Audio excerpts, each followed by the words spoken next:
Board's meeting, Tuesday, March 22nd, 2022. Please join the board in a pledge to the flag. I pledge allegiance to the flag of the United States of America and to the republic for which it stands, one nation, under God, indivisible, with liberty and justice for all.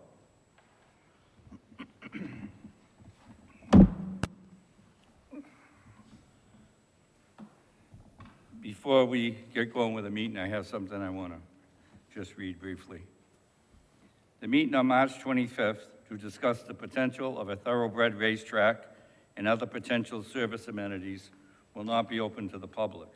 This meeting will be held with state, county, and local officials, along with executives from the group from Kentucky, to review the details of the proposal prior to any public discussion.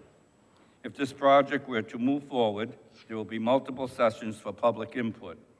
Additionally, residents always have the option to weigh in on any matter during select meetings under public comment. And what I'm trying to say nicely and plainly is we do not have all the details of what's going to be proposed, so therefore we can't share them with you. But I have scheduled it for the 29th, so we'll meet with them on the 25th, and we'll give you all the answers we can at the next select board's meeting, and you're all welcome to come or Zoom in and ask your questions, and we'll do the best we can. The first order of business is a public hearing for the Uva Wine Bar. In accordance with Chapter 138 of the Massachusetts General Laws as amended, notice is hereby given that a public hearing will be held remotely or in person at the Plymouth Town Hall, 26 Court Street, Plymouth, Massachusetts, on Tuesday, March 22nd, 2022 at 6 p.m. to consider the application for an alteration of premises from Uva Wine Bar LLC, holder of an annual wine and malt restaurant license, 46 Main Street, Catherine Thayer, manager. Description of premises is as follows: 2,700 square feet, one floor with 3 rooms, 2 entrances, 3 exits. Applicant seeks to add outdoor seating on the sidewalk in the cordoned off parking spaces per the license agreement from the town. Anyone wishing to be heard on this matter should plan to attend this hearing. I now declare the meeting open. And Mr. Brandisi, is there anybody here from the Uva Wine Bar? I don't believe so. I'm here. Are you This here? is Catherine. Yes. Oh, there you are. Okay. How you doing? Welcome. Great, thank you. Oh, sorry, my dog application- knocked into you. Hold on, lock her out of the house. Okay. Uh-oh, where's George? It's not easy. Okay, sorry about that. That's okay. So this is basically you're asking for outdoor dining, correct? Yeah, it's just continuing what we've done for the past 2 years. And, you know, just to make it more, I guess now we have to apply for this for the ABCC to give it to us every year so we don't have to apply every year. Okay. Anyone wishing to speak in favor of this application?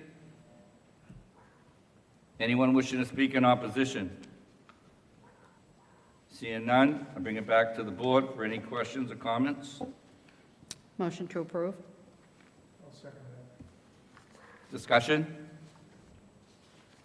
All those in favor? Unanimous. Thank you. Thank you.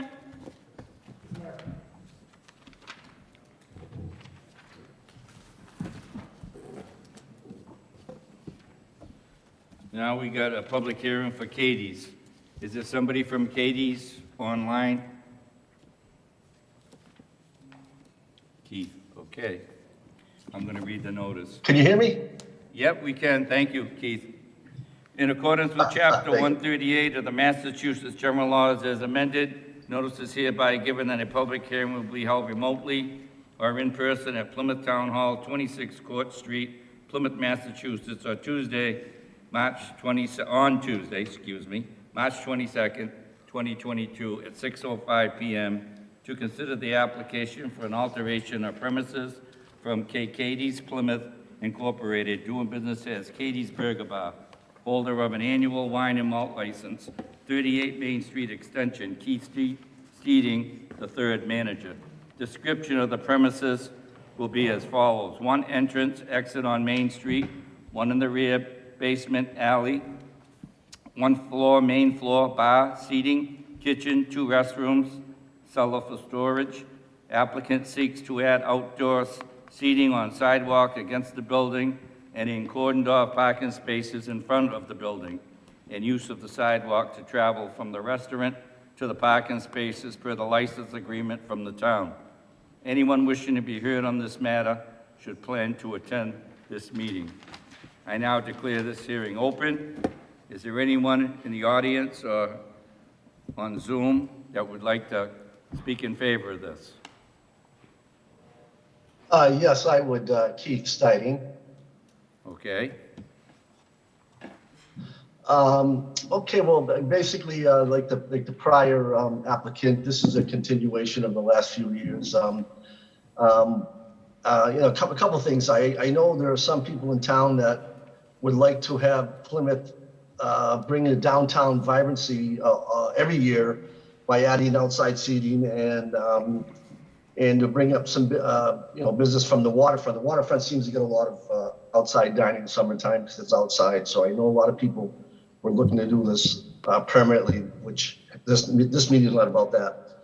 Secondly, we want it because during the pandemic, we had outside seating in front of Katie's and outside of the Landmark building, and it really helped us. What it did is it also we received some what they call the EIDL loans, which economic injury disaster loans from the SBA, and these are 30-year note loans. So any additional seating would help us generate revenue to pay that. So this would be very, very helpful to us. If anybody knows, but Katie's inside is very small, and it's hard to increase revenue because we can't add any seats. So this would be very beneficial to us going forward, and hopefully every year.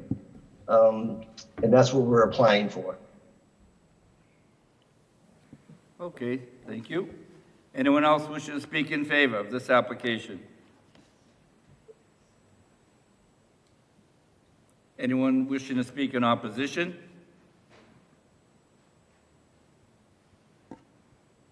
Seeing none, I close that part of the hearing and bring it back to the board.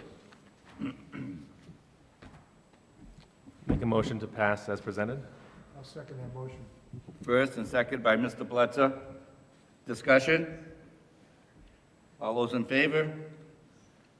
Unanimous. Thank you. Okay, thank you very much. You're welcome. Next, we have Fire Chief Ed Bradley.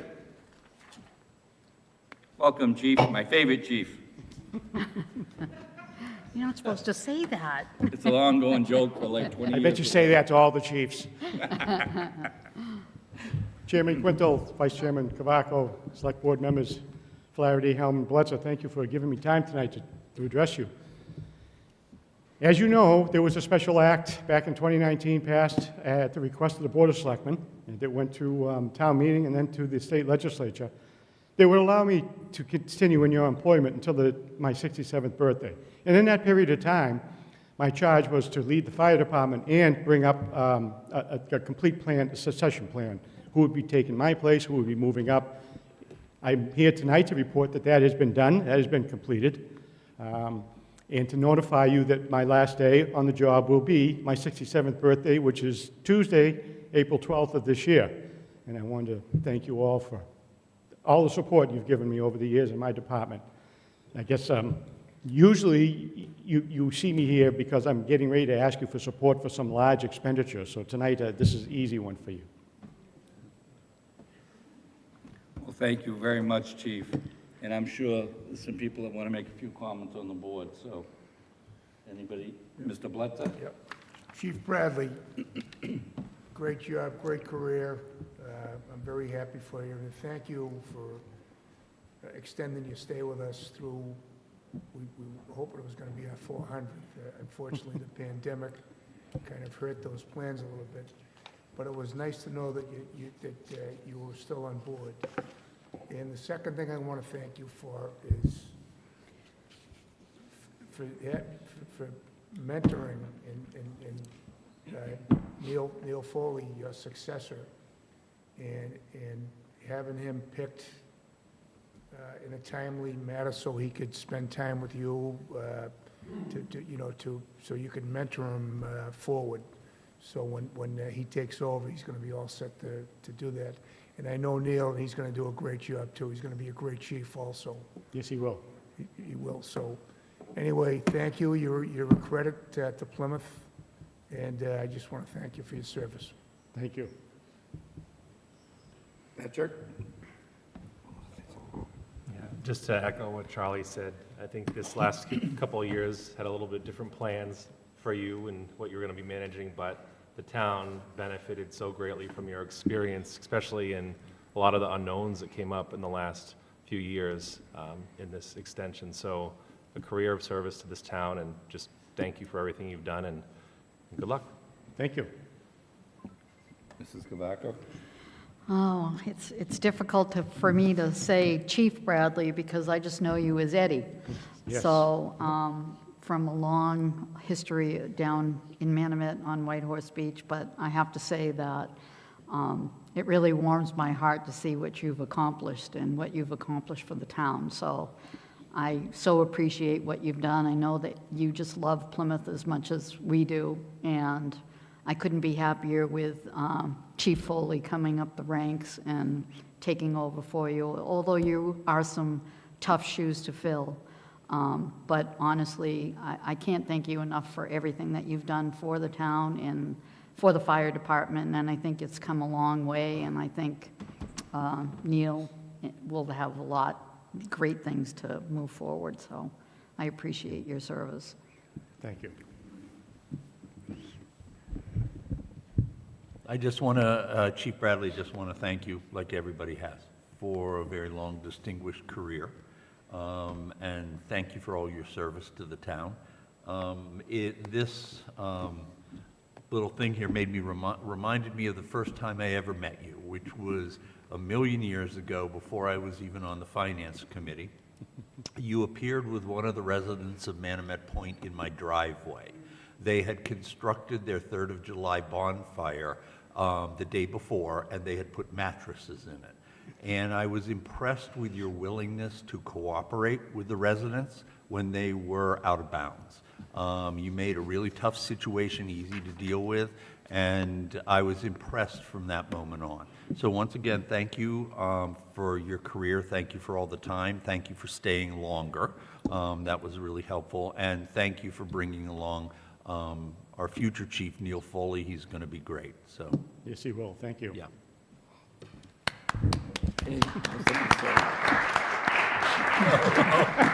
Sorry. I think they forgot who's in charge, Mr. If I Chairman. may, I think it was in 2000 or 2001 when I first became a selectman years ago, and you were on the bargaining committee for the firefighters local, and that's where I first met you.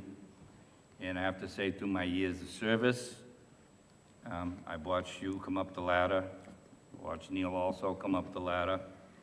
And more than that, we have a lot of department heads that put in a lot of hours and work, but I've always been amazed at all the events that I've attended, and there he is. He's not all dressed up like that. He might not even be like, and I know you're on duty 24 hours a day, but not actually in that station. Yeah. You're out checking this out and checking that out, and that's when you know you have a good manager and your heart's in it, and if your heart's in it, then you're usually pretty happy.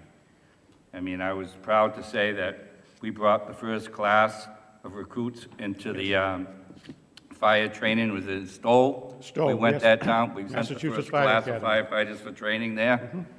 We brought, under Mark Sylvia, we brought the first tower truck into the town. That was a proud moment for me until I actually got in it and they raised it in West Plymouth. I could see well farther than I wanted to. I was like, okay, you can bring me down now. I was moving up here. So I've always supported your department naturally as everyone else. And thank you for your wonderful years of service. You've done a great job. And this town was lucky to have you and blessed to have you. Thank you Thank you. very much. I don't have to tell any of you that live in town that I started on October 13th of 1974, so it'll be 47 years and 6 months to the day. The town was much different back in October of 1974 with 24,000 residents. We've more than doubled that now, and the growth has been unbelievable, but it's been great It to has. watch. Mr. Chair. I can remember you from running from Geller's when you were a call fireman. Yep. Pete Geller, yourself, jumping in the trucks and heading down to the fire station down in Manomet as a call fireman. That was, what, 47 years ago. Yes, Wow. yep. You've come up right through the ranks, and, You did. yep, congratulations. Thank you. Enjoy your retirement, Chief. I will. Enjoy the Okay. grandkids.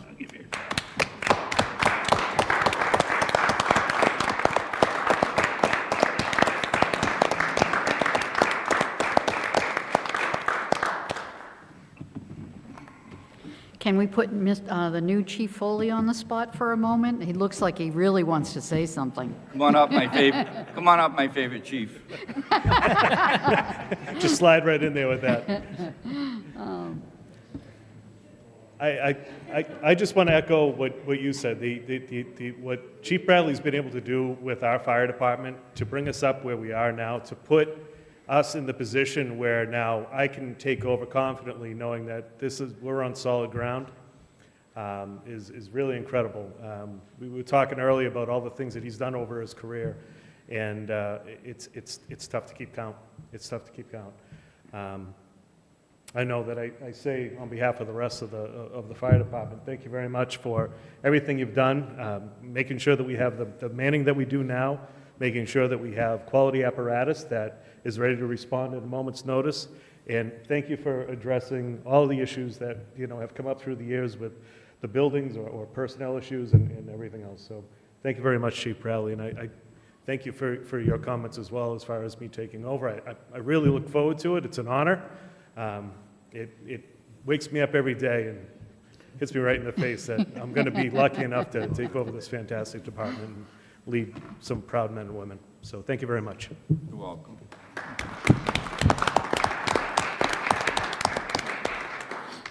In short, you're definitely leaving it in a better place than when you took the job. So we thank you, and we understand that the firefighters' jobs have all changed drastically, especially with COVID. And I mean, I went to the open house in North Plymouth. They grind the needles, and they have drop-off boxes for that stuff, so it's disposed of properly. So anybody that doesn't know that, there's one at Central Station, and is there another one? North Plymouth?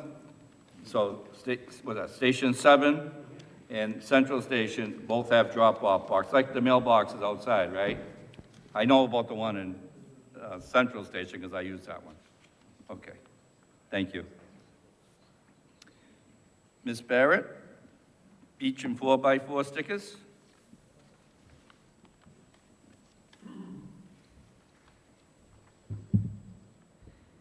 Good evening, Lynn Barrett, Director of Finance. So I'm here this evening to, you received a memo in your materials.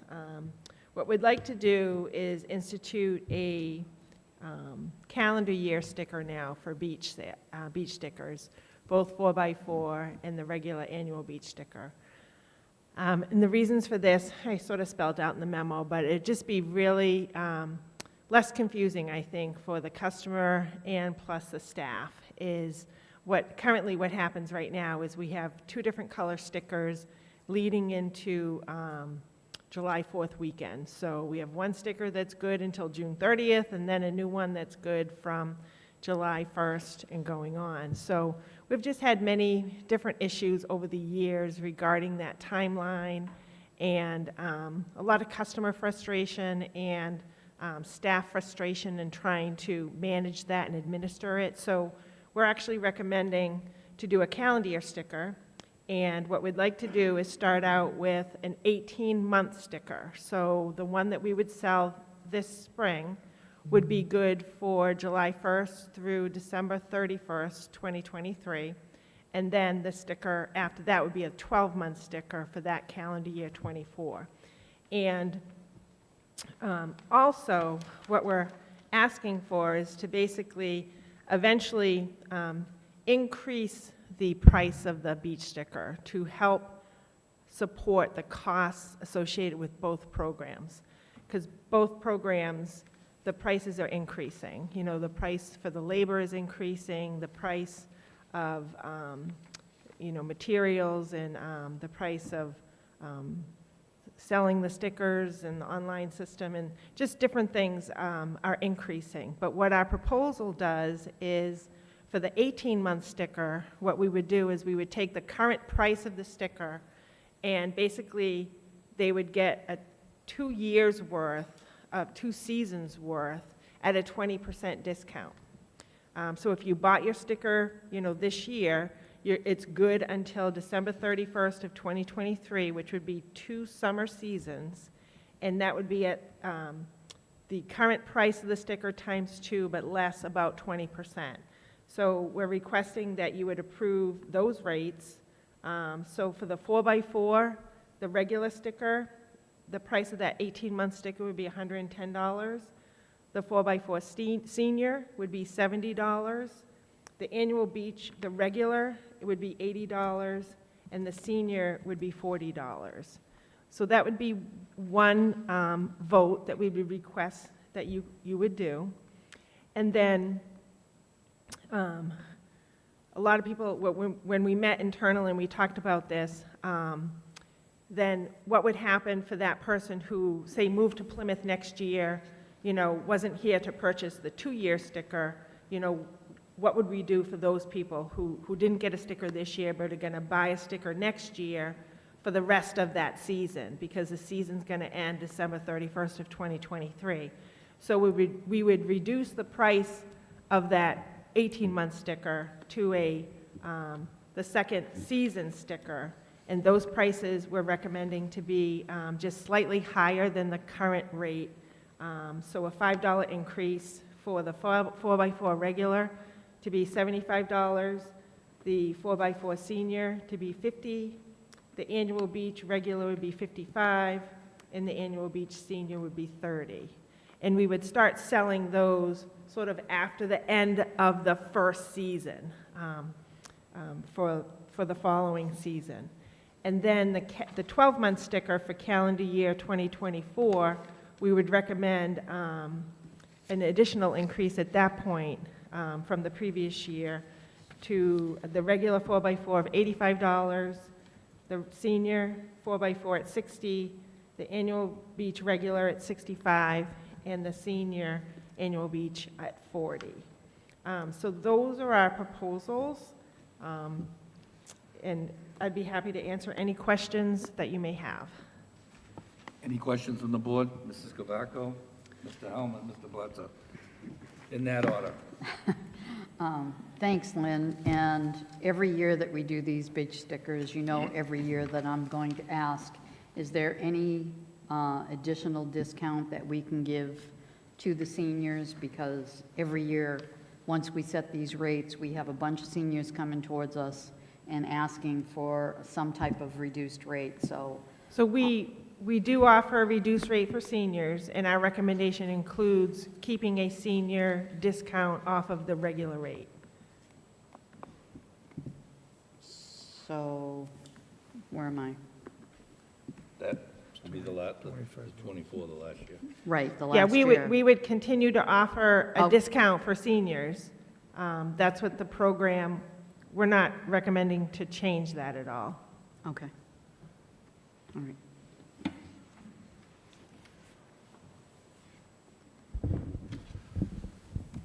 Lynn, this is not about the change of the timing of this, which makes total sense, and it kind of makes me wonder why we're just doing this now, but I think it's a great idea to change the timing. In terms of the rates, how has the White Horse Beach parking program, because I know there were probably, I know it's hard to tell, but there were probably additional beach stickers that were purchased by residents so that they could park in their streets, but also the revenues from the parking fines. Have they been calculated in here and added in, and we still have this deficit, or are they sort of not able to be considered at this point? When you refer to revenues from the parking funds, what are you referring to? Well, the White Horse Beach parking program, where the residents are now required, if they want to park on the street, not in their driveways, they have to purchase a beach sticker. Right, so in the proposal, in the estimate of the number of stickers that, on the last page of the document that I sent out, so a 4x4 or a regular beach sticker, that includes the sales of those people that live in the White Horse Beach area. We don't separate out them any differently, because all they have to do is they get their 4 parking passes with the purchase of either a 4x4 or a regular beach sticker. So they're not identified separately in revenue at all. I mean, the number of stickers that we sold this past year definitely increased over the previous year, but the previous year was also like a COVID year, so it's really hard to tell, if the increase was necessarily all those people that lived in the White Horse Beach area. And we don't charge for the White Horse Beach parking stickers. They're free with the purchase of a sticker. Sure. No, I understand that. So they are included in this extrapolation. That's Yes, cool. in those numbers, they're Yeah. included. So the second component is something that you may not be able to quantify because it may be outside of your purview, but the fines for the tickets that were written, there is revenue from that. What is happening with that? Fines, the revenue from the fines from the White Horse Beach District area goes into the general fund. So we get, PGDC actually collects for us on all of our various parking tickets. So that particular area, that revenue goes into the fines revenue account in the general fund. And Okay. and the beach program, I mean, I didn't put that on here as revenue generated. I mean, I can calculate that figure, I could get that figure for you, but it no way is going to make up the $245,000 deficit that we have in the general fund beach program with all the costs. Okay, thank you. Okay. Yeah, hi, Lynn. I have a question. When was the last increase we had on these stickers? We did it in May of 2019, for the summer of 19. 3 years, okay. And how much did we raise it at that point? I don't have that in front of This me. is a $10 or a $15 raise? It's originally, it's over the 2-year period, it's going to be a $15 increase. So the calendar year '24 is No, eventually, but for the calendar year, for the 12-month. for the 12-month sticker is a $15 increase over what they currently cost Okay. right now. But that won't go in effect until the December of, And in 2019, how much did we go up? I don't have that in front of me. I think it was very modest. I don't think it was significant. We actually requested a 2-year increase. We requested it for the summer of 19 and then the summer of 20, but we only got an increase for the first summer, and we never came back for an increase for 20 or 21. So my next question is this $10 or $15 increase going to cover that $245,000 deficit? It's not. I mean, I think we have, from working with the board at the time when we came for a request before, I think we all understand that the general tax rate funds a lot of the program of the beach program, and that the cost of the fee is not necessarily covering all costs. I mean, if you wanted me to propose a fee that was going to cover all the costs, I certainly would, but I don't think there's an appetite for that.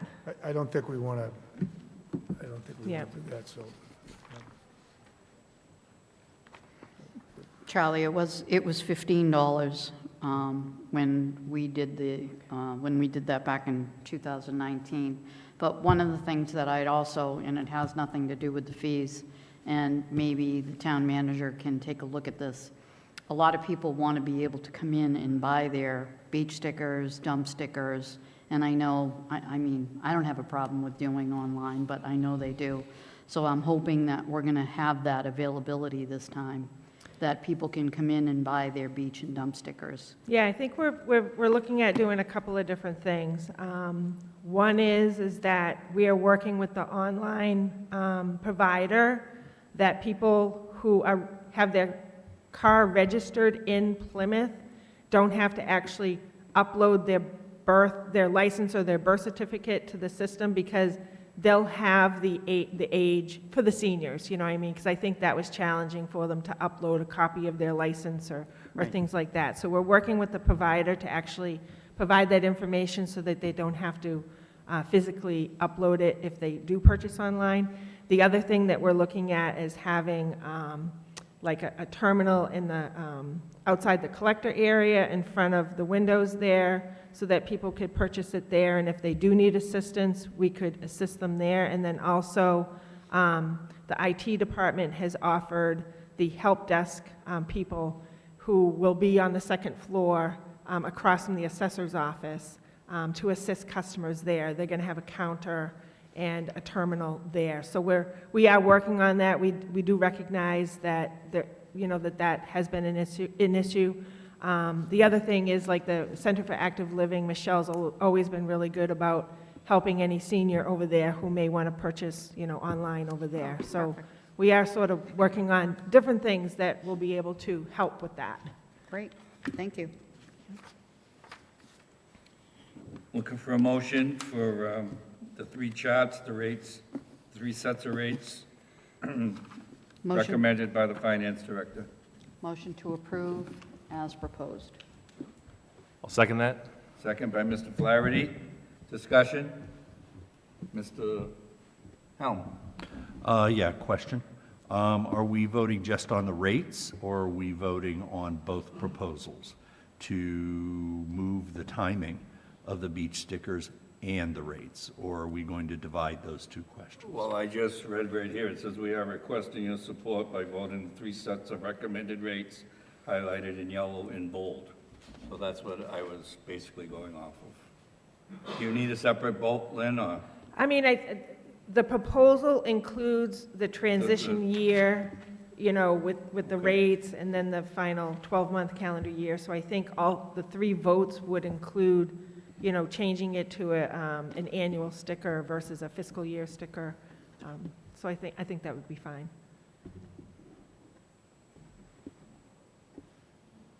All those in favor? Did we get a second? Yes, Mr. Flaherty. Oh.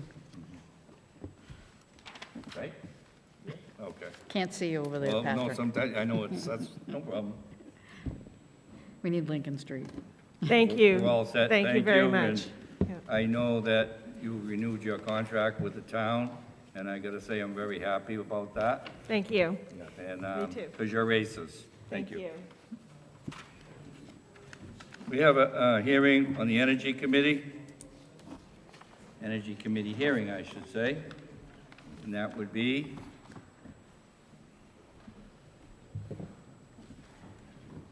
Good evening, Lee Hartman. This is one, I'm acting in my former capacity of acting town manager at this point. I think probably one of my last duties in that role. So as you recall, you have a policy on removal of appointed members of different boards. And the review requires that I do an interview as acting town manager of the situation and prepare a report, which I have for you, and you have it before you. So this is a complaint that was filed by the Energy Committee Chair, asking that Anatol Zuckerman be removed from the Energy Committee. So, and also you'll see in my comments, there's a second request by Anatol Zuckerman to remove Holly States, the chair of the committee. So you really have two things that came before you. So just for background, I interviewed 6 people about this, well, 7 including Mr. Zuckerman, but 6 people when the complaint came forward. Patrick Farah, the energy officer, Holly States, Margie Burgess, Ron Dabowski, Jack Willett, and Everett Malaguti, who are all on the Energy Committee. And again, each one of them gave slightly different statements, but all in all, I would say that for all of those people, they indicated on one occasion or more that Mr. Zuckerman spoke without being acknowledged by the chair, that he yells, he's verbally abusive, and at times makes behavior that either by email or in person that verges on bullying. So I met on February 9th and I discussed these allegations with Mr. Zuckerman, and he indicated that they were not true. And then again, he asked that Mrs. States be removed. And as I interviewed all these individuals that I mentioned, they all indicated that she's a good chair, she's professional, she does not behave in a dictatorial or abusive way. So those were my findings based on those interviews, people I spoke to. Thank you. Thank you, Mr. Hartman. Is there anybody in the audience on the Energy Committee wishing to speak to this complaint? Identify yourself for the record, please, when you get up to the microphone. My name is Anatol Zuckerman. I'm a member of Energy Committee. And in response to the complaint against me that was filed by the Energy Committee Chair, Holly States, on November 17, 2021, and to clarify my previous complaints against Ms. States and previous Chair, Mrs. Burgess, I wish to state the following. First, all statements of the said complaint against me are false and were designed as a retaliation against my previous complaints against Ms. States and Ms. Burgess. Despite my best efforts during the past 15 months, Ms. States and Ms. Burgess and Mr. Malaguti refused to support and to seriously discuss the mandatory rooftop solar photovoltaic citizens petition, which was signed by 123 Plymouth citizens and endorsed by several elected officials and community organizations. 3, despite my multiple attempts to report the facts of the progress of this petition during the Energy Committee public meetings, Ms. States shouted me down and muted me when she didn't like what I was saying, which in my opinion is a violation of Massachusetts open meeting law. 4, during one of the Energy Committee public meetings, energy engineer Patrick Farah made a disparaging remark about my country of origin. In response to my dissenting comment in the process of energy discussion, he said, "We're not in Russia anymore." And Margie Burgess laughed out loud. I escaped from Russia 49 years ago, sacrificed my family, my career, and my culture for the sake of American democracy. But this democracy is being suppressed right here in this Plymouth town hall, which is supposed to be a bastion of free speech.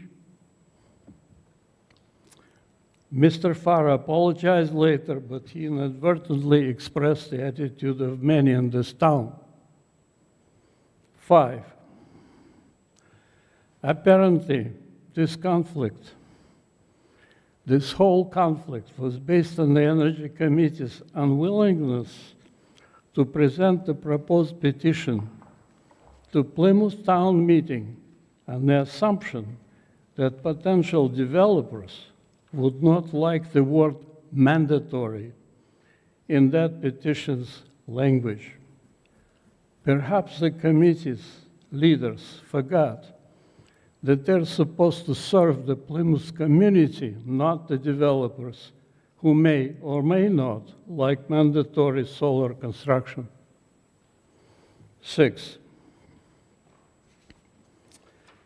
according to Plymouth Charter, quote, the committee, the Energy Committee, shall collaborate with communities in the region to provide the maximum benefits of energy infrastructure and capacity for the residents of Plymouth and Commonwealth of Massachusetts and the nation, end of quote. Despite my multitude of reports from the town of Watertown in the city of Bedford, who mandated the installation of solar energy on the rooftops of large commercial construction, and the well-documented commercial and environmental success of those mandates, the Energy Committee ignored these reports during the past 2 years. 7,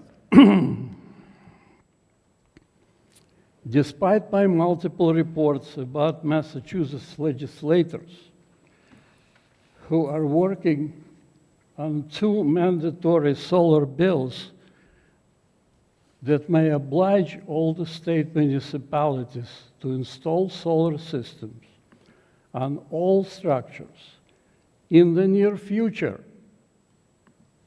the Energy Committee Chair, Margie Burgess and Holly States ignored these reports during the past years.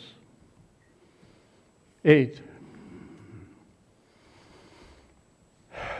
despite the well-documented endorsements of the mandatory solar petition by State Representative Matt Moratori, the Planning Board Chair Malcolm McGregor, Sustainable Plymouth, and South Shore Citizens Climate Lobby, Ms. States ignore these endorsements. 9, despite the well-documented resolution by this select board and the planning board to amend the solar petition language, Ms. State publicly and repeatedly stated that these boards rejected the very idea of mandatory solar petition. When I protested her statements, Ms. States muted me during several meetings of Energy Committee. 10,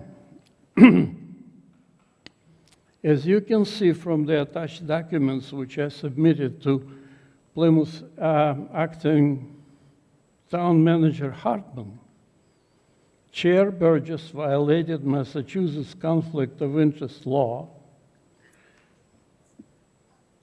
Chair States violated Massachusetts open meeting and retaliation laws, and the town engineer Patrick Farah violated Massachusetts discrimination law.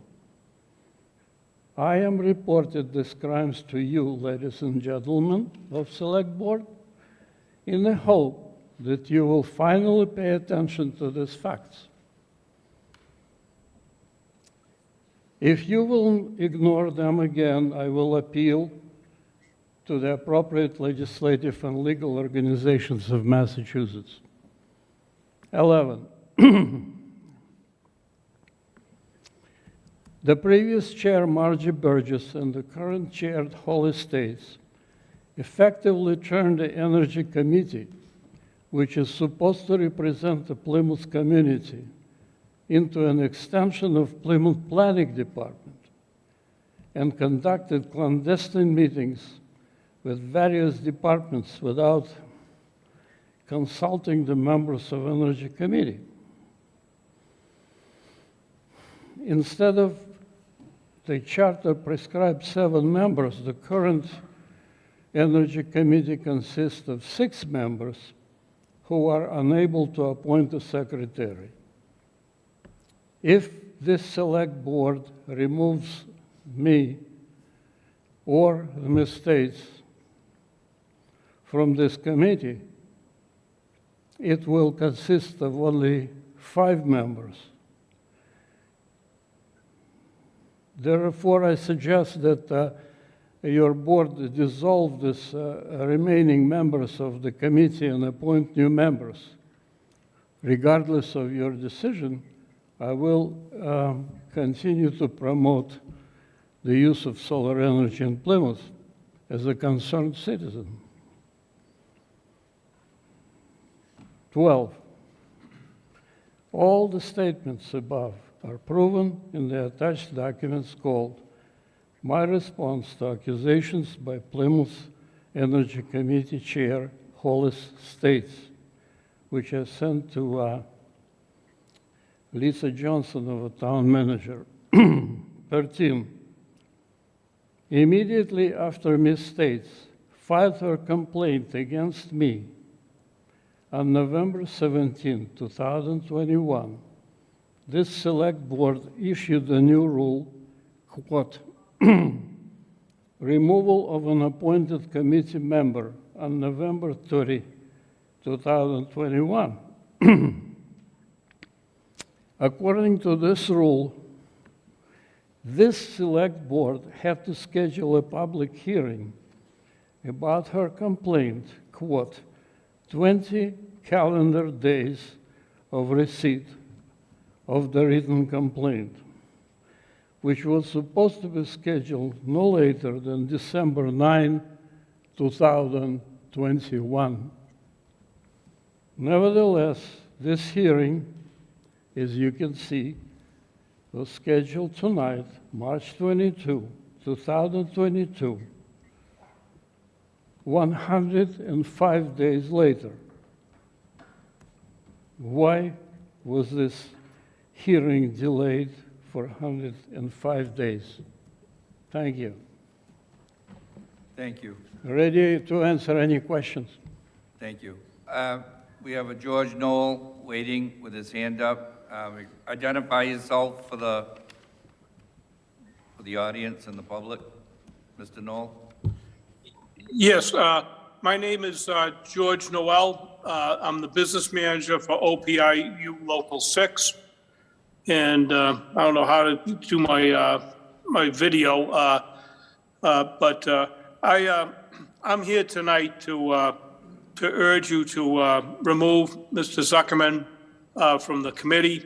I represent the workers at the town of Plymouth, which Patrick Farrar is a member, and I think it's horrible that Mr. Zuckerman's inappropriate behavior towards Patrick, which has included profanity, yelling, accusations of lying, and publicly misquoting him, is deplorable. And our members are dedicated professionals. They're dedicated public service. They're eager to assist the committees as content experts, and they strive to be helpful. And the OPIU Local 6 cannot and will not stand for this type of abuse of our members. We once again, one time, on one occasion, Mr. Zuckerman began using profanity towards his peers and accusing them of lying. As our member, Mr. Farrar, attempted to leave the meeting due to the hostility, Mr. Zuckerman told Mr. Farrar, "I pay your effing salary." That's totally inappropriate and uncalled for.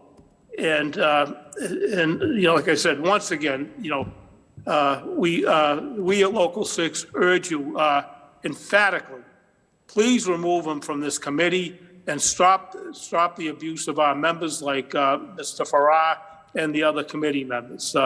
Thank you for your time tonight. I want to thank the Select Board for giving me the time to share this with you tonight.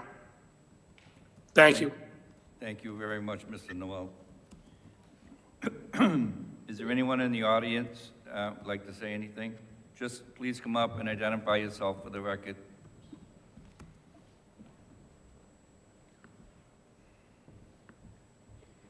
My name is Holly States. I'm the current chair of the Plymouth Energy Committee, and I have been on the committee since October 2019.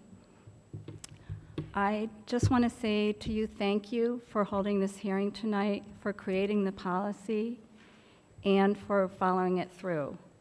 I know this is not a comfortable situation for any of us here tonight. But I do want to say you have my letter of November 17th. Everything I said in that letter is true, and I stand by it. I will not respond to the accusations that have been voiced toward me tonight. They are baseless. I just want to say that as you, as the appointing authority, have all the information you need to make a decision tonight, and I trust that you will make the right one. Thank you. Thank you. Anyone else wishing to speak? Please identify yourself for the record. Everett? Everett Malaguti, Vice Chair of the Energy Committee. I would like to state that since my name was in part of the complaint as one of the bullet items, that I felt it was my responsibility to actually give my point of view. So during the entire past 12 to 18 months that we've had this conflict, that Mr. Anatol has been abusive. He has used the word dictator as well as authoritative toward our chair.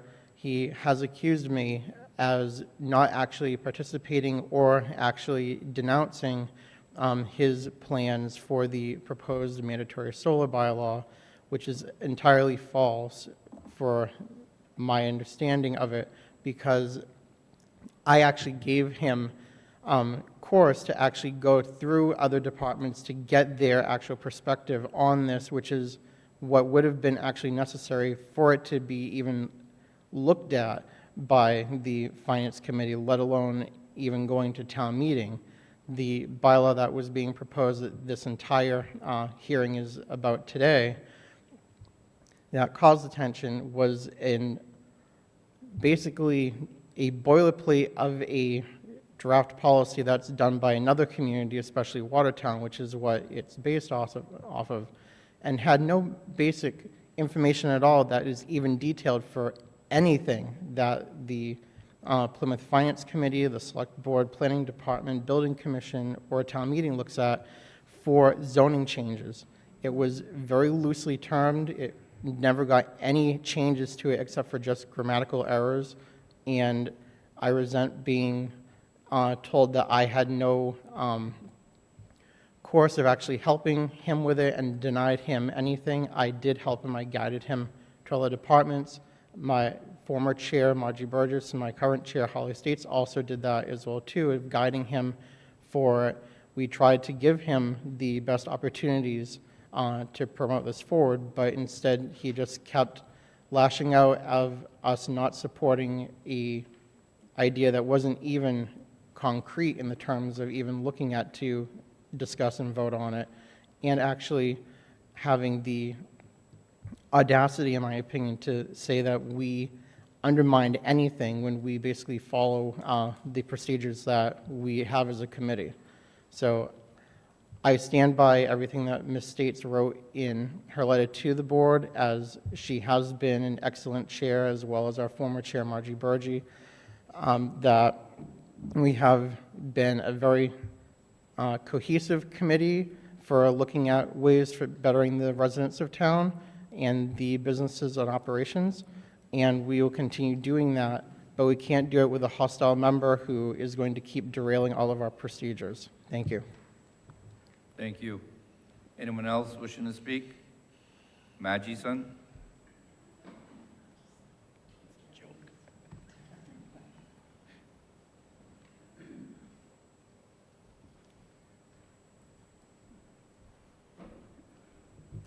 Actually, there's not much more to be said than what you have written, and, Could you just identify yourself for the oh, record? I'm sorry. I mean, I know Margie who you are, but- Burgess. yeah, okay. And it's just been going on and on and on, and it's very wearing, and it's very difficult for the committee to complete the goals that we have. And I just wanted it to be a cohesive, good committee. I think everybody, most of the people, just all get along very well. And some of the things were difficult to deal with. For instance, responses. Responses are against the meeting laws. In other words, if an agenda is sent out and out comes a letter from him about something, and we can't share it all we can't talk about it between meetings like that. So that's what's being ignored. But actually, I was very good to him.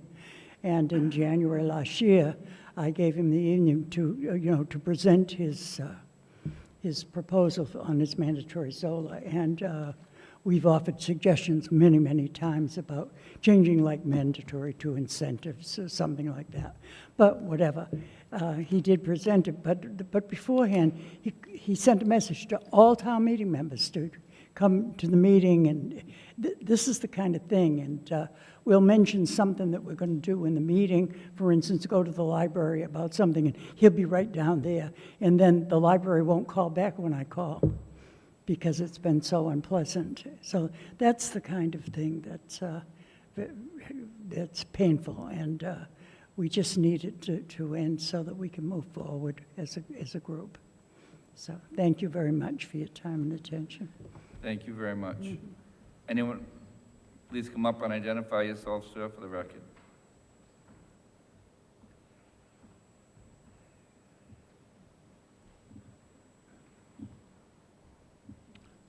Jack Willett, 22 Wellington Road. I'm new to the committee. I'm one of the junior members. And I have been on other town boards where I lived for 45 years. One on the school committee for 22, and one on the water department for 20 years. And there's rules that we go by. And these I pointed out to Anatole at one meeting. There's a procedure. If we don't operate the right way, then the whole thing is for nothing. It's the same way as your committee. You operate, no one oversteps the boundary. All that you have to do is raise your hand. We've been curtailed because of the virus. All you had to do is raise your hand, and you would be recognized. Anatole has spoken numerously out of order, not being recognized. We've told him many a times, we have a procedure you have to go by. And he doesn't want to go by that procedure. The first year, I thought maybe it was something wrong, but no, it's up to now. And these two chairmen, the outgoing one and the new one, have been excellent, excellent women chairmen. The town, and as you know, by what we have done in the past, reported back to you, we have saved the taxpayers of Plymouth millions of dollars in our new seams, and we'll still go on to save as much as we can. Thank you very much. Thank you. Anyone else wishing to speak on this matter?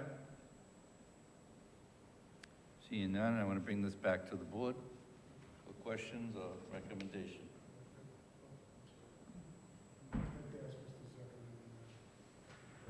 Go ahead. Did you want to ask some questions every 2 minutes? Mr. Zuckerman, can I ask you a couple questions?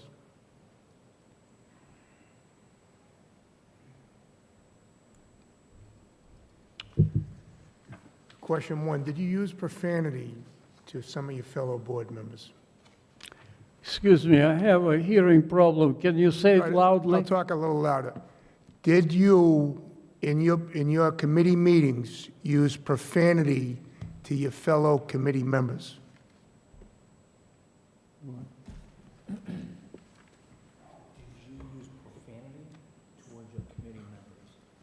No, I did not use profanity in the public meetings. Once I used the profanity in the public, in the private meeting of the so-called working group organized by Patrick Farah, but I never used profanity in public meetings. So the statement by Ms. States is a malicious lie. One of the several of her lies, malicious lies. Second question, have you ever harassed public employees and degraded them, talked down to them? If I ever harass, Have you ever harassed, degraded, or talked down to any of our public employees? I have never done that. I don't even know what I did was I proved some statements by Director Hartman when he falsified the facts of the citizens' solar petition. I proved it in writing and in speaking during the public hearing of the planning board on August 31st. And I can send you the, or I can read it to you if you want now. No, okay. This hearing tonight, this isn't about the merits of your plan for solar in Plymouth. This is not what this hearing is about. This hearing is about your behavior as a committee member, okay, working with fellow volunteers, working towards a cause, and because you don't agree, or people don't agree with you, you're getting disrespectful, and you're yelling and screaming, disrupting meetings. This is what this is about. That behavior cannot be tolerated, okay, in any committee. No. Especially not a volunteer committee where these folks, everybody's volunteering, they're not getting paid. And how do we expect, if we put up with your behavior, how do we expect to get any other volunteers for committees if they're going to be able to get treated the way you're treating them? They disrespected me. I did Because not. they didn't, you think because they didn't agree with your plan for solar, the solar plan you had, that they didn't agree with you, and that's why you're upset with them. This is what I read, this is what I see. But that's not how it works. Just like up here, there's 5 members up here. There's a vote, we discuss it, and then we vote the way we feel. We don't always agree with each other, but we're not using profanity, and we're not harassing each other, and we're not sending emails, nasty emails back and forth, is what I'm seeing here. Would you like to hear my answer? I've read all your things, and I've listened to enough people right now. Well, I did not disrespect anybody. Well, I kind of get the gist of what's going on here. It's been going on too long, from what I see, and it can't be tolerated. I simply expressed my dissenting opinions based on my experience and my long research during the past 2 years. And they shouted me down. Do you think that was disrespected to me? Yes, it was. They disrespected me. I did not disrespect anybody. Okay? Any other questions? All set for me. I'll run the meeting, but stay right there. Harry, Mr. Helm? Thank you. I guess this would be either for Mr. Brindisi or Mr. Hartman, or maybe both of you. My question is, why was this hearing delayed from the original complaints? And is Mr. Zuckerman's implied concept that the delay in this hearing invalidates it? Does that have any merit? So it's a policy of the board, so it's not a bylaw, it's not a binding timeline. I think it's a preferred timeline. As you know, we went through a big transition with the town manager stepping down, myself filling in. A little bit of a challenge coordinating meetings and discussing the issue with each of the people I interviewed. It took a while to proceed with that whole process. So, and then we had a plan to come in last week, but Ms. States was on vacation last week, so we delayed it for a week. So a lot of it was just the logistics of doing a lot of different things when I was acting town manager, as well as trying to coordinate the interviews with the individuals I talked to. Okay. But it's a policy, so there's Okay. nothing binding there about that Thank you. 20-day. Stay right there, Lee. Perhaps you can answer this, or perhaps the chairman or vice chair of the committee. This mandatory solar bylaw being proposed by Mr. Zuckerman, was this a citizen petition, or was it his proposal to have the Energy Committee sponsor it? So it was a citizen's petition, and he asked the Energy Committee and also the Planning Board to support it, but neither of those groups chose to support it. So I think his frustration is that nobody wanted to support what he was doing, and so nobody put any kind of time or effort into something that was not supported by either the Planning Board or the Energy Committee. So it was a petitioned article that, again, a lot of us looked at, and very complicated, very difficult thing. It's not like you could simply take that and run with it for town meeting. So it was not supported by anyone. Okay, thank you. Any other questions or comments from the board?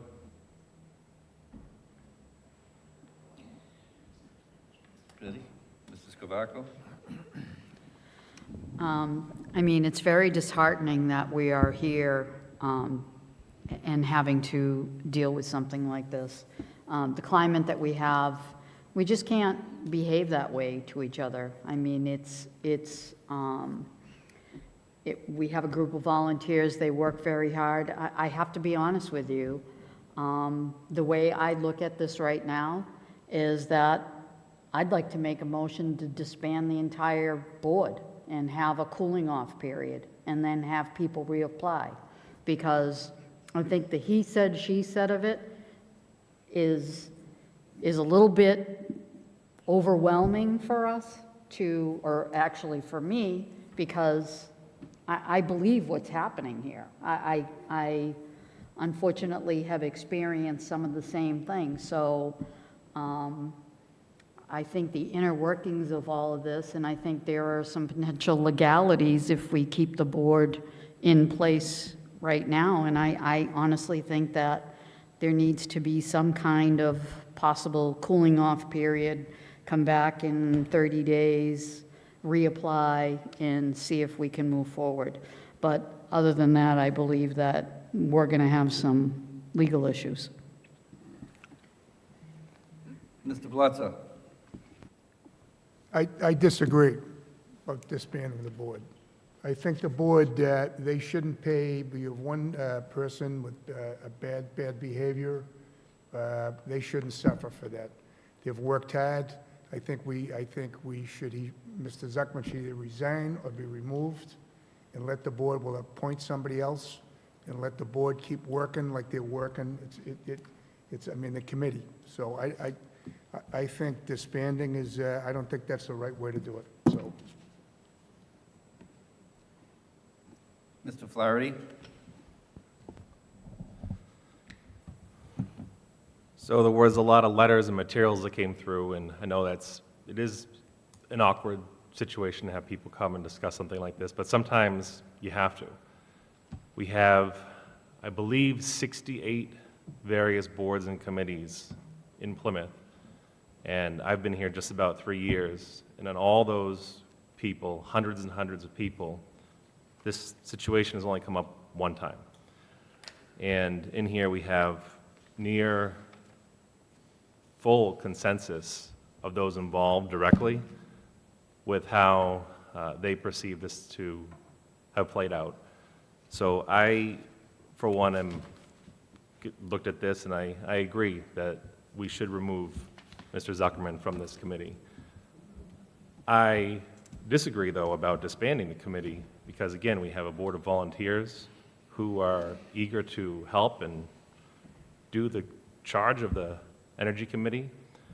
It's been a long-standing committee, and I don't understand what type of legal issues you might be referencing. Betty, if you have any words for that, that might shed some light on it, but I don't necessarily see it that way either.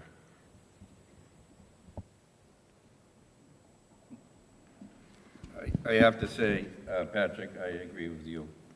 I'm sitting here before me in the evidence, and as Patrick said, to release the whole committee, that's the easy way to do this, but it's not the right way.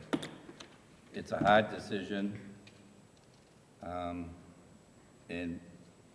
it just, you look through all this, I know a lot of the people in the room, and I have faith in them, I have faith in staff. I don't think they're making it up, and,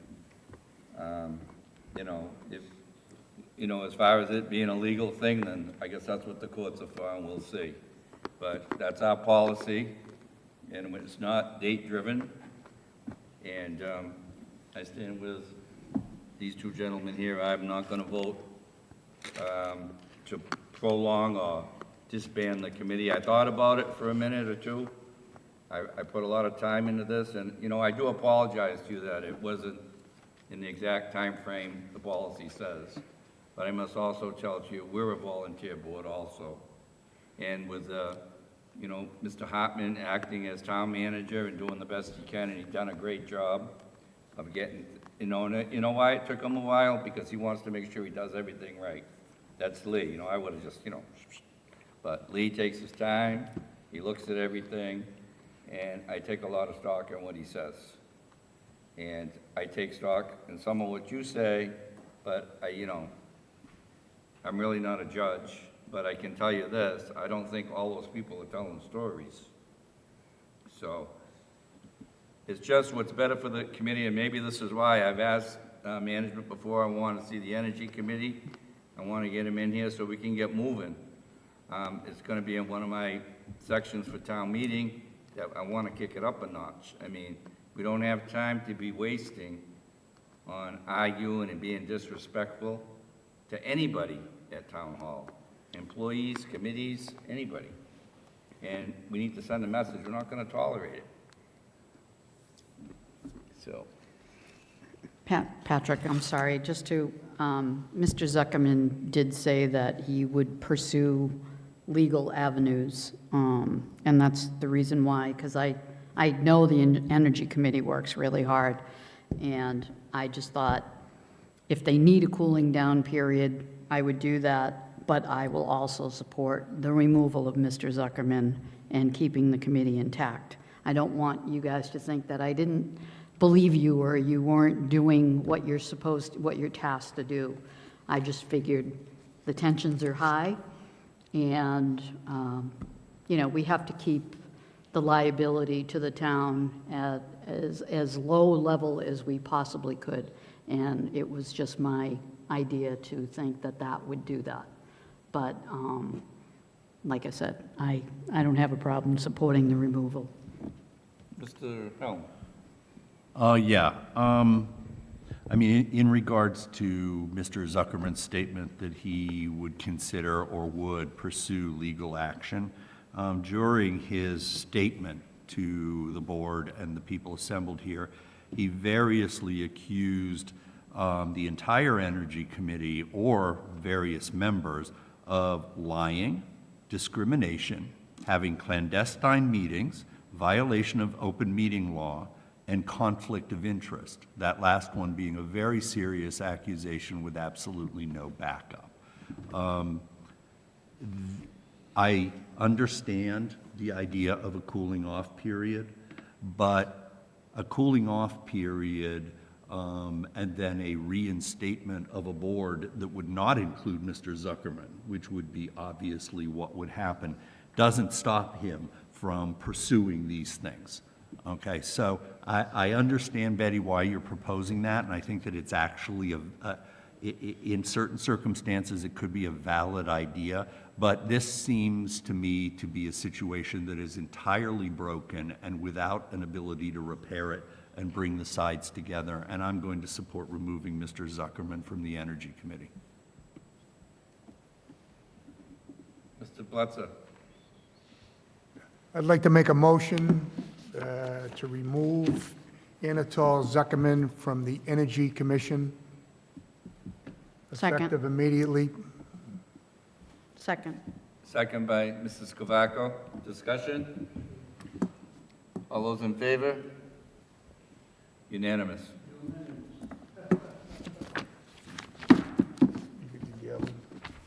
Mr. Brandisi, Town Manager's report. Great, thank you. So let me start by saying, just Could kind you of... just speak up a little, Derek? Sure, I'll actually Yeah, get closer getting to you this now. mic. Yep. So let me start by saying just a little background of the context of my town manager's reports. I meet every Tuesday morning with all the department heads, and it's, the reason I meet on Tuesdays is because we meet this evening. And my purpose is to try to bring to the board and to the community at large the most accurate and the most current information that we have. So this is, my report is generated from the conversations that I have throughout the week with the department heads, but primarily our Tuesday morning meeting. So that's the context, and my report will be submitted as part of the meeting minutes for folks to read at a later date. But that being said, this morning when I met with the department heads, we talked about performance measures. And so in the past, and I had mentioned this when I did my interview, that it was my intent to work with our departments and then to set up goals and objectives within those departments. So today we had the conversation on what that would look like and how we would start to operationalize that effective July 1st.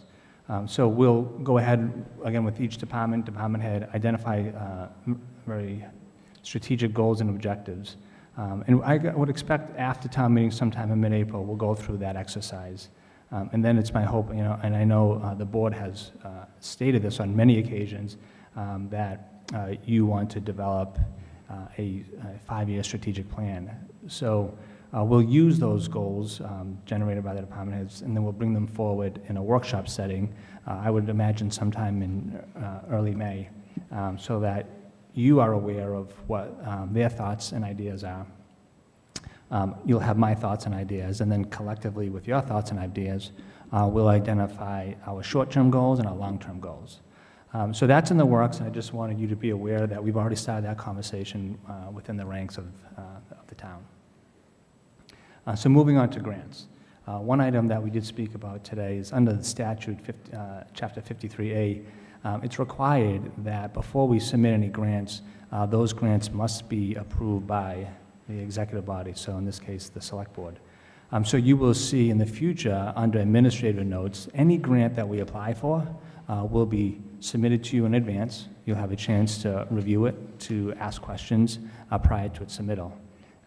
We will then ask you to take a motion to file, and then accept the grant. So if we were to receive the award, then we would already have the approval by the board, so then go ahead and accept the terms of that grant. So again, that's in the statute and that's required. So that's something that you're going to see in the future. Moving on to some awards that have already been made. The town received, just noticed 2 days ago, that we received a $24,000 workplace safety grant from the State Department of Industrial Accidents.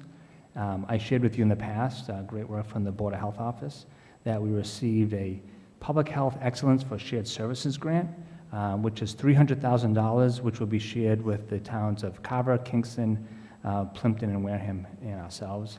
And then we also received word today that we were also awarded a CDC wastewater monitoring grant. So we're still trying to get the details of that grant. Representative Muratori is working with us on the details, but that would allow us to test the wastewater for COVID, and then additionally we're thinking, at least the Board of Health is thinking potentially opioids down the road. So moving on to some events that are coming up in town. On April 23rd, there's a hazardous waste day that'll be held at Camelot Drive, so we're just giving folks advance notice.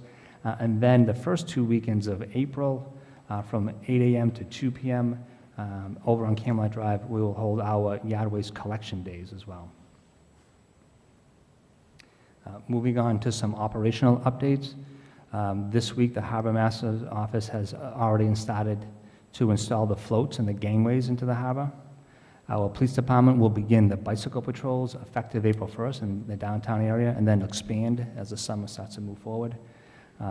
The barriers for the outdoor dining will start to be installed next week, beginning with 3 of the establishments that 2 you've heard this evening and 1 that's already sitting at the ABCC. And then additionally, the concrete has been poured for the bulkhead project. And so that project is expected to be completed in early June. So we're maintaining the current pace for that. And then I wanted to bring one other item because it came up at last week's meeting. The building commissioner is working with the owners of Cottage Park relative to this smokestack. We're expecting by the end of this week that we'll get an engineer's report. And so we want folks to be aware that if the engineer's report comes back and suggests that this poses an imminent threat to life and safety, the building commissioner will be forced to order that smokestack to be removed. And again, I'm just bringing this up because I know there's a historical background to that as well. So more to come on that. And then moving on to personnel, I'm happy to announce that there was an interview committee last week, made up myself, Lee Hartman, and Marie Brinkman, our HR director. We interviewed 5 candidates for the assistant town manager position. We have since offered the position to Mr. Brad Brothers, who I think many of you know over at the school department. So you'll be seeing, hopefully in the future, a request for you to support Mr. Brothers' appointment. Unfortunately, I'm announcing this evening that Marie Brinkman, our human resource director, has announced her retirement effective April 29th. So we'll be looking for a human resource director in the short term. But just looking across the spectrum of all the different departments, we have 40 vacancies. And I know, again, it was a big push by this board to create pay equity and to create a competitive wage for all of our employees so that we can kind of shorten the number of vacancies that we have in town. But 40 vacancies is a lot for a size of this community. And then I'm meeting with the police chief today. We do have 10 potential police candidates that are headed to the police academy. But even with those 10 candidates, we'll still have an additional projected 10 vacancies still in the police department. So we certainly have a lot of work to do across the spectrum of all of our different departments relative to personnel. Pending any questions, that's all I have for this evening. Mr. Helm? Real quick, Derek, the 10 vacancies in the police department, are they included in the 40 total vacancies that you mentioned, or are they separate? Those are separate. So we actually have 50 vacancies. Yeah, right, so we have the 10 candidates that are going to the police academy will fill the current vacancy pool, but the chief has reported that he has a number of retirements, some folks out on IOD, that is going to make up an additional 10 that we're going to have to fill this probably within the summer. Okay, so effectively, we have 50 vacancies across the town. Yeah, I would say that's an accurate number. Yeah. Thank you. You're welcome. If I may add to that, we put them through the academy, and I don't know the exact cost, but I know it's not cheap. And we, get them their gear, their uniforms, and then a lot of them switch off and go to another community for higher pay. And that's the issue we've been having in the police department, one of the issues with some of the employees. But, and you can't blame them. If, you can make money, a little more money doing the same work somewhere else and you're happy. So we tried to work on that, and I hope we'll know soon if it's working. Right. The second thing I want to ask you about, you touched on the stack at Cottage. And I know that if it's a safety hazard, it has to come down. And I reached out to Bill Cohan and the CPC committee and asked him to bring it before them, but he said he would be in support of having one of their structural engineers for stacks look at that, because, they're very much interested in saving it. So if it gets to the point where the building inspector says it is a safety thing, I mean, it's quite obvious that the bricks at the top are falling out. They are. But does it have to come all the way down? Is there a certain break point or is there a way it can be rebuilt later? So I just don't want to see it come down and not have the community know. I think we need to have a hearing, and I'd like to have the building inspector here. And Everett, you take care of Plymouth and get him here, and Betty, anybody else that wants to, because there's a lot of people out there that are very concerned with this, such as myself. Once it's down and gone, that's it. That's a piece of Plymouth that's not going to be there. And if we don't save some of the stuff, then what is it for the future, I guess? So I would just like to, and I know that's not, I don't want to call it a loophole, but I've known that's the reason, that's the only reason and quickest way they can take it down is to show its safety. On the top of it, Derek, it's all concrete. The first thing I'd have to do, and I'm not an engineer, is take that down. They release the pressure. And Bill was talking about wrapping, so I'd just like to have a little communication on it, maybe have it as a docket item so people understand it, so they don't just see it come down and then the selectmen, they already started last week, I think, didn't they? Right. And they put it on Facebook, and we're not doing anything, and with actuality, we're trying our best, so. And if I could, that's why I wanted to bring it up tonight on the report. I know that it's a sensitive issue. In fact, I learned today from Chief Flynn that it's also a navigational tool for boaters. So Nick Mayo, our building commissioner, was actually reaching out to folks in Boston to learn more about that and what effect, if it did come down, what effect that would have to folks in the water. So, with your permission, I certainly can ask Nick Mayo to attend next week's meeting. Yeah, that's fine.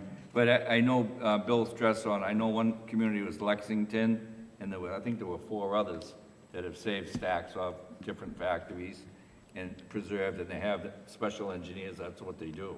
So, I mean, that's the route, maybe give them a call and just see what Bill says too, and that way everybody's on and Mr. Genetti, I believe, is in Florida, but I have his number if you need it, but I'm Okay. sure they have it on file anyway. Yeah. So, I think that's it. I'm glad to hear that Mr. Brothers is going to be joining our force as assistant. When does that take place, Derek? Because you were going in and out there. Yeah, so Mr. Brothers, he has a 30-day notice he has to provide to the school district, so he's already provided that notice effective today. And so I believe it's on April 23rd, he would be reporting for duty here in Town Hall. That's really, I think that's great news. I mean, I've worked with him a little bit, and I'll tell you what, he's very impressive. He does his stuff. I think he's going to compliment you. I think he's going to compliment Lynn Barrett. The whole upstairs, I mean, he's a good finance guy. Great. So, good job. Well, I thought you wanted to say something, no? Well, I was going to ask the same question Oh, I'm sorry. about Mr. Brothers. Is there any opportunity that he'll be able to join us sooner than 30 days?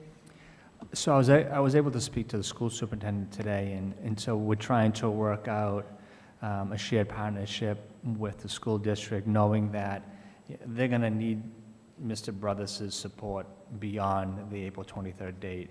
At the same time, I could certainly use his support as well. So, we'll try to navigate through those murky waters, but certainly I'm going to try to bring him in on some of the bigger meetings so he can get up to speed as quickly as possible.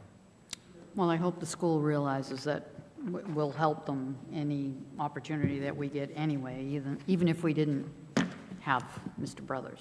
Absolutely. Anything else? Okay. I'm going to just skip over public comment for a brief moment because we have a gentleman in the audience, Patrick Quinlan. He's going to do an Eagle Scout project. So if you'd like to come up and explain to us what so the public knows what you're doing. I read my packet, but I'd like you to touch on it, and I think you deserve to speak of what you're going to do for the community. Thank you. Good afternoon. I'm Patrick Quinlan. I'm with the Troop 9 Boy Scouts, and I'm a downtown resident. I've lived down here all 15 years of my life, and I go downtown quite often, and I like some of the benches downtown. They're wooden and old, and like they can't handle the extreme elements of Plymouth. So my project would be to remove the existing ones, plaques included. I would replace them with stone granite benches that would be much more durable and last a lot longer, requiring less maintenance. I would transition the existing plaques that are currently there onto the new ones so they could still be commemorated for why they were built. And yes, that's my project. Okay, any comments from the board? Any questions? I think it's a great project, and Thank thank you. Yeah, I think it's great. Thank you. When do you think you'll be able to complete that? So I would need to do all the funding beforehand, and my end goal for when they would be installed would probably be before the end of summer of 2022. I think I could, depending on how quickly I can acquire the funding, I think around the middle of summer is when I could start talking to the stonemasons about how they can be transported and what steps I need to take to make sure they're properly secured downtown. Well, keep us informed, because when you're done, we'd like to have a nice little ceremony down there for you and congratulate you, so, thank you. Thank you. So before you hit the road, Patrick, describe this funding that you're going to be seeking. So I would be looking for funding for, I'd be hosting events and offering my time at places to acquire funding or resources that I would need. I would be seeking donations from people who would be willing, and I would be hosting fundraisers. Patrick, when you have all your funding mechanisms set, whether it's a GoFund or whatever it is, please make sure that you send me the link, and I'll be sure to share it on all of my social media sites. And maybe we can get someone that's very giving to the community to help out with some. Pizza place. Did I say that out loud? I'd be more than glad to help you. Thank you. I think it's a worthwhile project, and actually, I'd like to see you come back with some photos when you can, and show us the finished products, not that we won't see them, but so that everybody else can see them. And we'll do a little something here, and bring your troop in and your family, and we'll do a proclamation for you, as long as we approve it, which I think we will. All right? Does that sound all right with you? Sounds great. So Thank you're you. all welcome back when the project's complete, and bring your family and your troop, whoever you want to invite. Just let our floor know, and we'll do something for you, and it's well-deserved. Thank you. Share Thank those you. links. Yes. Okay, now we're going to go back to anyone wishing to speak under public comment. Please come up and identify yourself for the record, please.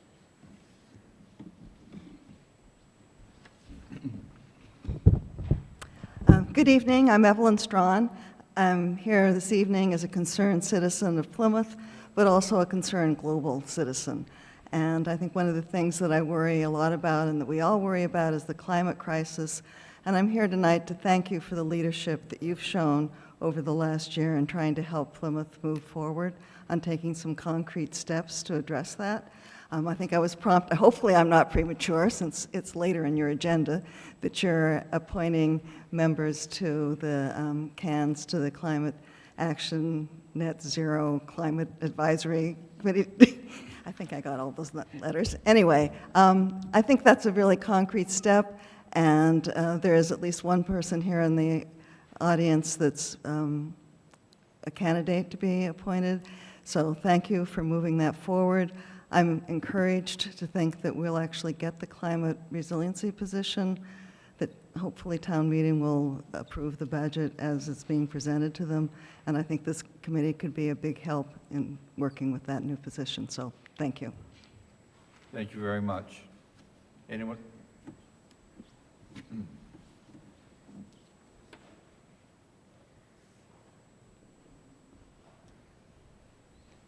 Good evening. I'm Pat Adelman.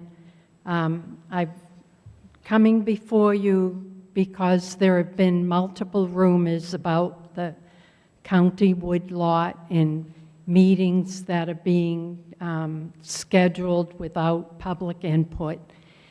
And I know that the county does a lot without communicating, but I would just like to emphasize that I think we're really missing the manager's report that Melissa used to publish online. you could ask questions, and this is an example where, you know, the public would be informed because it would be in the manager's report, and people could call in, ask questions, and get it answered. So please consider that, and I'd like to welcome the new manager. Thank you. Thank you, Pat. I don't think she was here when you made that statement about that Okay. meeting. Pat, I don't know if you were here, but I made a statement about the woodlot. Were you here when I? No, don't be sorry. You want me, can I read it to you? The meeting on March 25th to discuss the potential of a thoroughbred racetrack and other potential services amenities will not be open to the public. This meeting will be held with the state, county, and local officials, along with executives from the group of Kentucky, to review the details of the proposal prior to any public discussion. If this project were to move forward, there will be multiple sessions for the public input. Additionally, residents always have an option to weigh in on any matter during select board meetings under public comment, which you did, and I appreciate that. I'm only going to respond because you used the word rumors, and you're absolutely right. That's exactly what they are. The county, it's the county's lot. They put out an RFP. It's been returned to them. And now, since they've had it, they've opened it. I believe, I'm not sure yet, I believe they've signed an agreement. That being said, now, they'll go through the process just like anybody else would, whether it be me or Everett or any business person or any developer. It all has to go through every hall in this building. The reason I'm having the meeting here is because some of the stakeholders now are coming to make their proposal to the town management team, and I wanted all department heads there to listen, ask some questions, and that's gonna happen on Friday. And then Tuesday night, we're gonna have a docket item right here. They're gonna be here, and you can ask any questions you might have or any concerns. I mean, it's not gonna be done in one meeting naturally, but you're gonna get the right information, because I don't have all the information, and I've tried telling so many people that. I mean, yeah, I heard there's a thoroughbred racetrack coming, we all heard that, but what does that detail? I can't give you any deals because I don't have any. I'm not hiding them, believe me. So that's what Friday is about, seriously. And I just want you all to know that. You know, I watched Lynn Barrett's, one of her reports last night, if you will, or her charts, and she was going through it and at the meeting for preparing for town meeting. And Plymouth had $3 million worth of new growth. And that's really our issue as a community. Now, growth comes in all kinds of ways, but I would like to see some commercial development in this community that doesn't affect our services, doesn't require a lot of school-aged children. Not that I don't like children, because I do, but we got to get caught up here a little bit if we have the opportunity. So that's what this is about, and I think Harry's touched on it, and Charlie, about commercial development, and we're really going to focus on this coming year, and hopefully get that new growth number up. And if we do that, then Patrick's bottom line will equal out less for the taxpayer, because without that, it's not going to happen. So the community is going to have a choice. The board is going to go through the process, whatever the proposals are, or may be, and that's what's going to determine your tax rate going forward. So, I mean, that's what we're trying to do, is capture some new growth. I mean, yes, we have Holtec on the other hand. We're supplementing these budgets this year, $3 million out of the stabilization fund. First it was $2 million, and she added another $1 million, that's $3 million. So we got to try to make up for that, and that's all, we have to listen to everybody as a community. So I can't tell you as I sit here today anything more than, but believe me, it's not because we're not trying to be transparent or clear. There's a process for everything.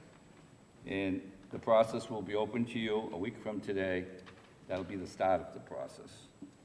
There's no way anybody around here can sign building permits or anything else without going, it just doesn't happen in our government. So we'll look at it and see what happens. I don't know what the proposal is. Let's see what the numbers and what everything else looks like, the impact.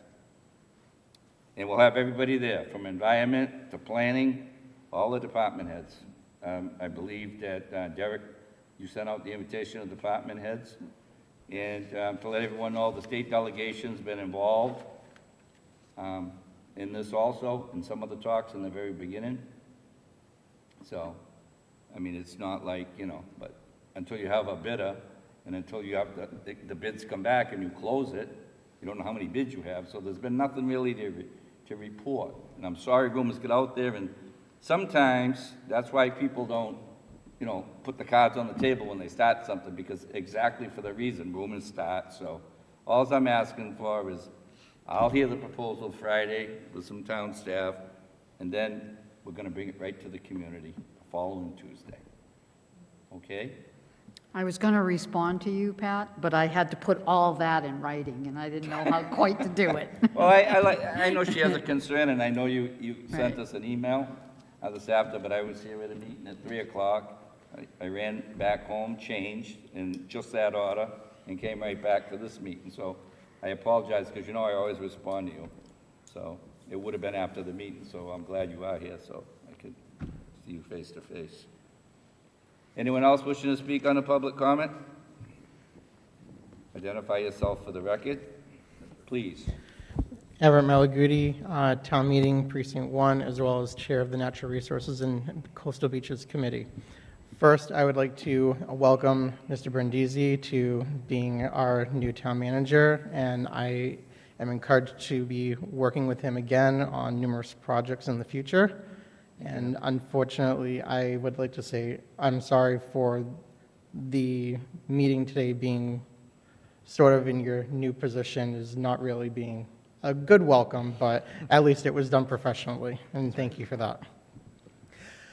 So I would like to state, while this already happened and I'm okay with it at the moment, the sticker proposal that was done earlier, I'm hoping, since there is basically a 2-year lag until the next increase happens, I'm hoping that there is a review in those 2 years to make sure that numbers did not decrease, forcing another increase onto the stickers, because we don't want people to be deterred and not buy them and then have to increase them again, and then basically less people purchasing them.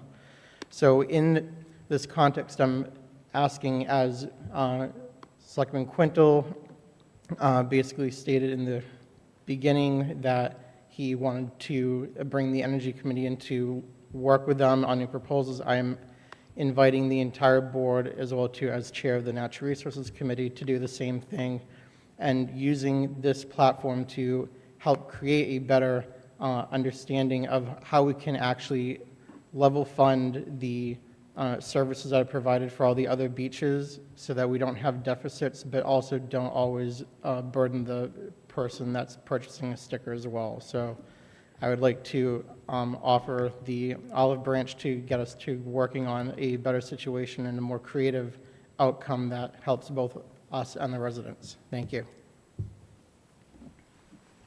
Anyone else wishing to speak under public comment?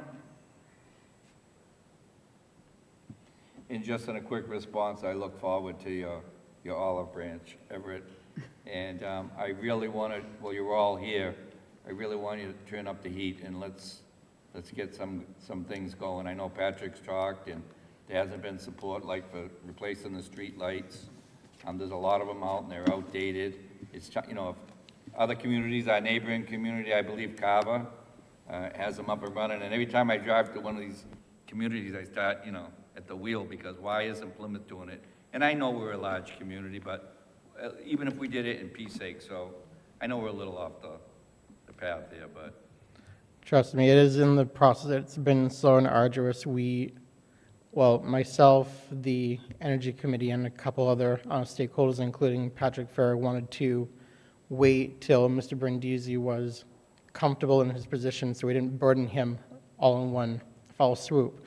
But it is ahead on not just this, on the Energy Committee, but also on the Revenue Idea Task Force. It's also one of our agenda items, so it's a joint effort, and we're trying to fast track it as possible so that we do reap the benefits sooner than later. Thank you. Thank you. Michelle, is there anyone wishing to speak on public comment out there? There is no one. Did she say no? There is somebody? There is no one. Okay, can put them forward, please. No one. Oh, no one? There Okay, is no then. one. All right. It's hard to hear in this room, I don't know. Abby, you're right. Thank you very much, I'm sorry. All right, we're gonna go to licenses and administrative notes. Spectacle Management is requesting a one-day wine and malt license for April 8th, 14th, 21st, 28th, 2022, from 7 to 11 p.m. Motion? Motion seconded by Mr. Blitzer. Discussion? All those in favor? Unanimous. And we have 1 through 9 on the administrative notes. 3 was Patrick Quinlan, but I put a circle on number 4 because, Betty, can you read number 4 for us? Certainly. I think it needs to be noted for the public so that they know. The board will vote to approve and allow the Plymouth Little League to gift infield renovations to Field 1, Field 2, and Field 3 located at the Manomet Recreation Area. This would consist of grading, conditioning, and renovation of base paths and the pitcher's mound by a reputable company. This project has full support of the DPW and Parks Division. Thank you. And thank you to the Little League. Derek, if you could have someone from the office send them out a thank you, I think. Absolutely. Thank you. And then, number 9 is the board will vote to appoint the following people to the Climate Action Net Zero Advisory Committee, also known as CANS. Betty, would you like, I think, we should read these out so people know who's on the Sure. committee. Sure. Doug Savage, Leanna Scanlon, I'm sorry, I don't have my glasses. Leanna Scanlon, Judy Savage, Malcolm McGregor, Ewa Now, Cheryl Jameson, Catherine Shetterly, Patrick Farah, Cassandra Thayer, and Dale Bryan. Second. Is that all of them? Yes. All in all, okay. In a second, discussion? All those in favor? All passed unanimous. Thank you. Committee liaison updates? Do we want to, excuse me, Mr. Chairman? Yep. Number 5, because we're going to give licenses. Yes, go ahead. Yeah, I'm sorry.